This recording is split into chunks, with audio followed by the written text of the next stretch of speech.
Hi guys, and welcome back to World of Tanks, and it's another news overview. This time it's the October one. I know some of you have already seen this, possibly on Twitter or on the World of Tanks console website, but I know a lot of you don't, and do prefer to sort of watch this. So, a few things coming. Obviously it's October.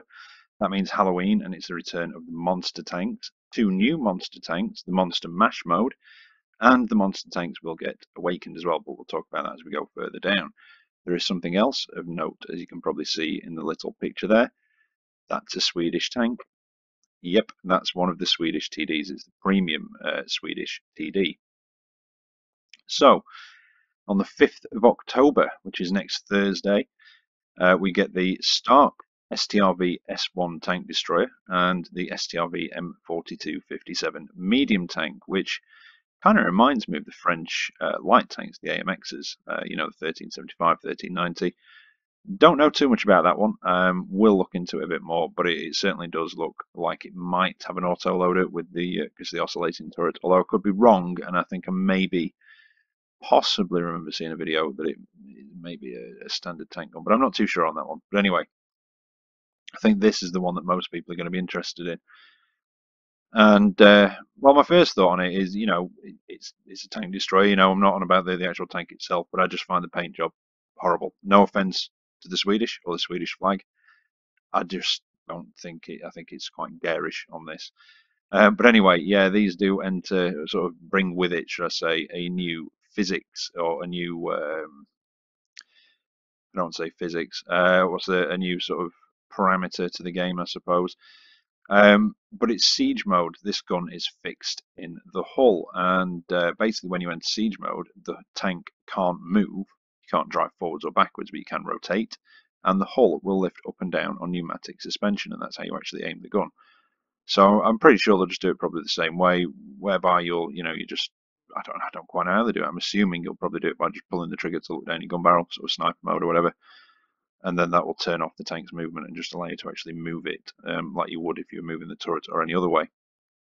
But there you go. So that is coming. What else have we got?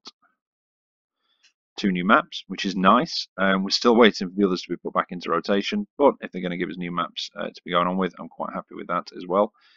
So we're getting Pilsen and Redshire 1944, or Redshire, as I call it, 1944. They're coming on the 5th as well. So let's have a quick look. Basically, the Redshire one is the current PC version, so it is a little bit different. You can see there's, I think, the main bridge possibly, but you've also got the castle on it now. And if I'm looking at it right, are they the two? No, they might not be the two central hills, because I'm just trying to think where that is now. That is that the big main central hill? Which side's that? But anyway, I'll just go through these pictures a bit. So it does look quite interesting. Will be a bit of a nice change. I'm not quite sure how different it's going to be with the sort of layout of the land, but it is looking fairly different at the minute. And then Pilsen is the one. I don't know if any of you have seen it from the PC. It's the one with all the factories and all the Hetzer hulls lying about in piles. It's that one, so you can actually drive inside some of these big warehouse sort of factories. I don't know if we will have on the console, but on the PC, some of these actually have doors on which you can drive through. Some of these are just straight open from the start. Other ones you can drive through the doors, sort of smash through the doors. They are destructible scenery. But yeah, I think they're going to be quite interesting to play on. I'm possibly looking forward to playing on the Pilsen one a bit more than Redshire. Nothing wrong with the Redshire one, but obviously, depending on how different it is, you know, it could be that we've seen it before. We've also got the new war story, Kennedy's War, which is on the 17th, which is basically set in the Cuban Missile Crisis. We've got new monster tanks. So there's the Holland LEKPZ M4190 and the Dragon Type 62. They're 13th of October. Well, the 9th, and we're also getting from the 13th of October the Halloween Garage returning. So these are those two. So basically the Hellhound M41, and if I remember rightly, this might be the one, because I'm looking at the muzzle brake on the end. That's not like the Brazilian Bulldog, but is actually like, I think they call it the Black Dog, do they, on PC? The German Bulldog, and I think that's a proper 90mm gun, but I could be mistaken. Type 62. Not sure. I can't quite remember if that's a light or a medium. I think I'll have to look into that one a little bit more. But yeah, not quite, can't quite remember on that one, but it does look quite nice with the dragon head on the end of the barrel. That's probably the one I'm more interested in, personally. But, you know, I know there's a lot of people out there that do like the Bulldog. Oh, and apologies for no video yesterday as well. The light tank guide is coming, but my wife was ill, and then my youngest little boy has been ill and off school for the last couple of days. So, yeah, it's been looking after him really, and not being able to do the light tank guide just yet. So hopefully that will be tomorrow because he is much better now. There is also the Monster Hunter Earn-Up, and I can only assume it runs from the 20th of October to the 1st of November, and I can only assume it's going to be the same as it was last year, whereby I can't remember if it was points based. I really can't remember how they did it now. I know there was one of the sort of earn-ups that they did last year around the time that I think there was a lot of sort of complaints about, but I can't remember quite which one it was. It could have been the Fatherland one, possibly. But yeah, I do remember the earn-up last year. I think you could only earn one of these. So you've got the Gorinich KV5, or the Groinich, as I call it. You've got the Kaiju OI, which is an OI with the 10cm gun. Other than that, it's exactly the same as the Tech Tree one. Obviously, you can have the 10cm one on that, but what I mean is, you know, sort of fully upgraded top engine, etc. That is just a KV5 with a paint job. You've got the Lycan T71, again, just a Lycan, and you've got the Revenant Crafts Panther, which is a bit different. It's basically got the top gun, smaller engine. It's got the stock turret, which is obviously the historically accurate one, but there are benefits to that because its turret traverse is much better. And I did actually do reviews of these last year. In fact, some of my biggest, my highest sort of viewed videos, and I think it was over 20,000 with the Revenant's Crafts Panther. And at the time, I don't even think I got 1,000 subscribers then. So it was yeah, phenomenal. Did really well with those videos, so we're really pleased with that. But some of these have been buffed since then. The Gorinich in particular has had its turret buffed. So I think what I might do over the coming week or sort of a couple of weeks, I'll try and get them done before these actually come into the store and before the earn-up comes on. So they come into the store on the 13th, the earn-up's on the 20th. So what I might try and do is basically revisit them and just see if there's anything that has changed. You know, go back and watch my old videos and see what the stats were back then, and basically highlight any differences there are now, and just say whether I still sort of think the same thing about them. I think most of them I probably do. The Gorinich is slightly different now, so a lot of people know where the weak spots are. But yeah, definitely, like I say, that one's had some buffs to its turret armor, so that'd be one to worth sort of going back and having a look at. But again, like I say, I think you'll possibly be only able to earn one of these. And like I say, I don't know if the two new ones, where are they? They are. I don't know if the two new ones will be included in that. I doubt it, but I could be wrong. You know, nobody's infallible, especially not me. And yeah, like I said before, the Awakened mode, so that's for Halloween weekend, and I would imagine we'll get the Spectre tank back as well. Now, Awakened mode was quite fun last year with these. They all basically had their own special ability. The Gorinich, I think, could do. Let's have a think. Gorinich. Now, this is where it gets a bit tricky. I think the Gorinich could breathe fire. I can't remember if it had its standard rounds, possibly. Maybe exploded slightly, but I think it did actually have a sort of flamethrower effect as a alternate ammunition on it. I think the Kaiju could do something. I can't remember what. Oh, it could. Do you know, my memory's completely gone. I did again do a video on that, and I'll have to go back to it. I can't remember what the Kaiju did. I think it sort of fired lightning, possibly.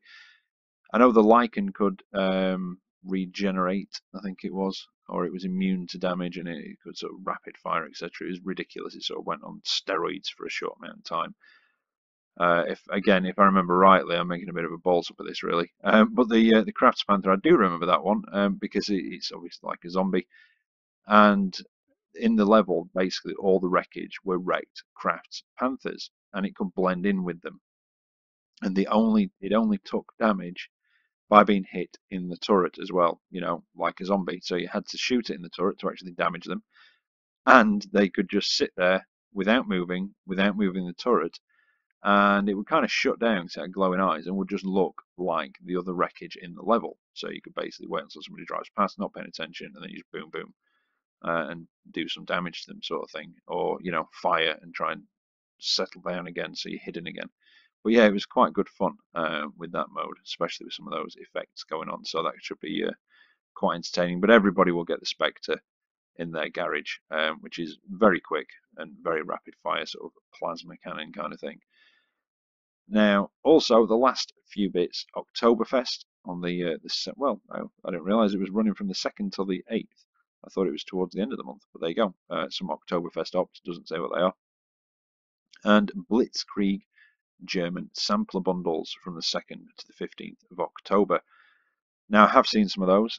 They are on here. And it's basically a couple of bundles containing, I don't know if it's all of them, but most possibly of the more popular German mediums, I would have said, and one with a few of the heavies. I'm not sure if I'd call them the most popular, to be perfectly honest, but I'll just pop back and have a look. I might as well include that one in it. Oh, and the Swedish one's just come on as well. That wasn't there a few minutes ago.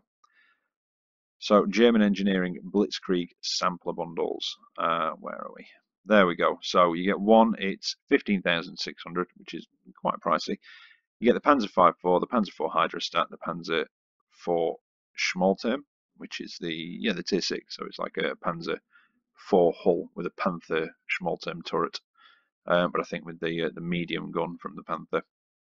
And you've also got the Panzer 58 Mutz in there. And then you've got the Blitzkrieg Heaviest Sampler Bundle, the Panzerkampf B2 750, which is basically the French B1, but a German premium version. The Tiger 1 Hammer, which is a Tiger, fully upgraded apart from the engine, which is smaller and not a particularly attractive paint job. And you also get the Lever, which gets a hard time and is not an easy tank to do well in. So there is that one. And like I say, the Swedish bundles, do you know what? I'm going to include them in this news update. Aren't you all lucky? Right, let's have a look what these are going to be running at. Now, these will be more expensive, obviously, because, well, actually, I don't know. That one probably won't because it's got no perma camo. The flag one will be because of the perma camo, because they account that in there. So let's have a look. Siege mode button, same as hull lock. Check your control fig under options to toggle siege mode on or off during battle.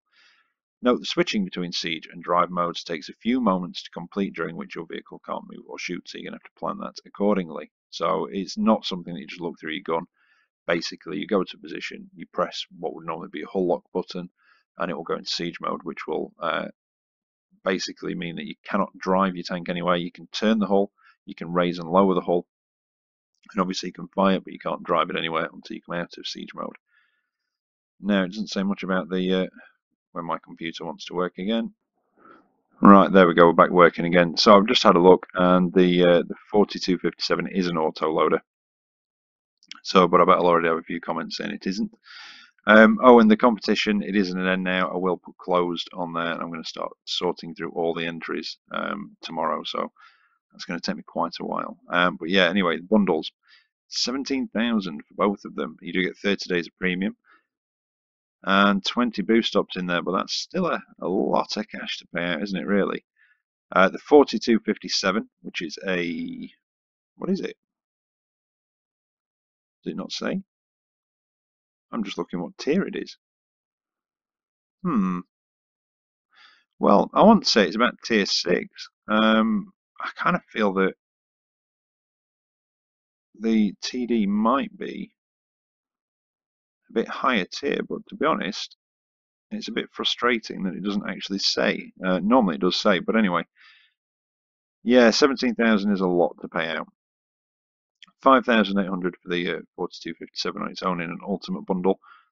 At that price, I would say is probably a tier 6. It's not going to be that cheap for a tier 8, definitely not. But yeah, I would have said a tier 6. And whoa, 14,000 for the S1 flag tank. Now that will be more expensive than the non-flag version, which hopefully we will be getting at some point. But yeah, that's a bit of a payout. That really 14,000. Wow. And then we're getting the loaded bundles, and again these are staggered releases, 4,700. What does that one go down to? 13,000, not much of a saving. And then from the 20th, we get the base ones, 4,000, and still 12,300. That's got to be a tier 8 TD at that price. But I'd say the other one's probably a tier 6. But again, they are sort of guesstimates. But that's a lot of money for that Swedish one. Yeah, I think I'll wait for the standard version myself personally. But anyway, there you go. A nose overview, a news overview, and a couple of a couple of little extras in there as well. I will be reviewing both of those Swedish tanks, and depending on if the new monster tanks are attached to an urn-op or not, will depend on whether I'll be reviewing those. If they are attached to an urn-op, I can't basically get them on loan because it then means that I can't earn them, but I don't think they are. But yeah, I'll do a revisit on the other monster tanks. I will definitely be looking at the Swedish tanks, and hopefully I'll be looking at the 2 new monster tanks as well. So there you go. Anyway, I'll be back tomorrow with another video. If I can get through all the replies, maybe even the winners, but we'll soon see. I think that might have to be after the weekend now, with how many I've got to filter through. So yeah, until then, take care out there, and I'll catch you next time. See you later.